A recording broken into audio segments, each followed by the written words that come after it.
ભરૂચ જિલ્લાનો ઝઘડિયા તાલુકો વિપુલ પ્રમાણમાં ખનીજ સંપત્તિ ધરાવે છે. તાલુકામાંથી વહેતી નર્મદા નદીના વિશાળ પટમાં લાંબા સમયથી આડેધડ થતા રેતી ખનનનો મુદ્દો ચર્ચામાં છે. ત્યારે હાલમાં તાલુકામાં ઠેર ઠેર ગેરકાયદેસર કોરી માટી અને રેતી ખોદકામ કરવાના વિવાદ દિવસે ને દિવસે વિસ્તૃત બનતો જાય છે. ઝઘડિયા જીઆઈડીસીની વિવિધ કંપનીઓ તેમજ તાલુકામાં બિલાડીના ટોપની જેમ ફૂટી નીકળેલા સિલિકા પ્લાન્ટોમાં પુરાણ કરવા માટે હજારો ટ્રકો માટીની જરૂર પડતી હોય છે. તેને લઈને તાલુકાના વિવિધ વિસ્તારોમાં ઠેર ઠેર માટી, રેતી અને કોરીમાં ગેરકાયદેસર ખોદકામ કરીને રોયલ્ટીની એસી કે તેસી કરીને ખનીજ ચોરો તેમજ ગુનાહિત પ્રવૃત્તિ ચાલુ રાખતા હોય છે. ત્યારે હાલ તાલુકાના ગોવાલી ગામે કેટલાક જાગૃત નાગરિકોએ રોયલ્ટી વિનાના અને ઓવરલોડ જથ્થો ભરેલી માટી વાહન ચાલકોને અટકાવતા સ્થાનિકો અને કથિત ખનીજ ચોરો વચ્ચે ઘર્ષણ થયું હોવાના વિડીયો સોશિયલ મીડિયામાં ફરતો થયો હતો. ત્યારબાદ આ બાબતે સ્થાનિકો દ્વારા ઝઘડિયા પોલીસને જાણ કરાતા પોલીસે ઘટના સ્થળે પહોંચીને સદર વાહનો વિરુદ્ધ કાયદેસર કાર્યવાહી હાથ ધરી હતી.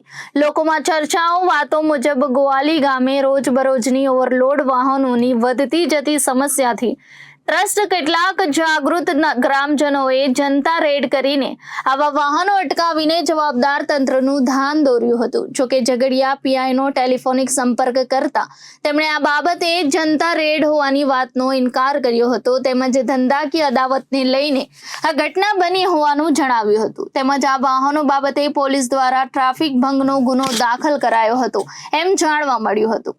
આ રાઠોડ ટ્રાન્સપોર્ટર કોણ છે?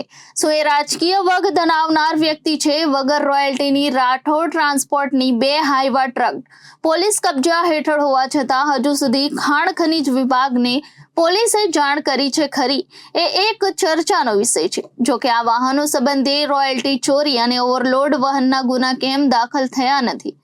ત્યારે ગોવાલી ગામે સ્થાનિકો અને કહેવાતા માટી માફિયાઓ વચ્ચે સર્જાયેલ ઘર્ષણને લઈને તાલુકામાં ખનીજ ચોરો તેમજ ખનીજ માફિયાઓ સક્રિય છે એ વાત છતી થઈ ગઈ છે.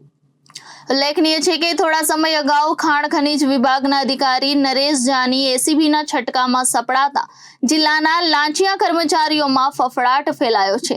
ત્યારે હવે ઝઘડિયા તાલુકામાં સક્રિય બનેલ ખનીજ ચોરો, માટી ચોરો તેમજ ડુંગર જેટલા ઊંચા રેતીના ઢગલાઓ ઊભા કરીને જરૂરી નિયમોનો સરેઆમ ભંગ કરતા કેટલાક રેત માફિયાઓ પર કાયદેસર કાર્યવાહી કરવા તંત્ર આગળ આવે તેવી અપેક્ષા લોકોમાં જણાય છે. Reporter Viral Gohil, Janadesh news, Bharuch.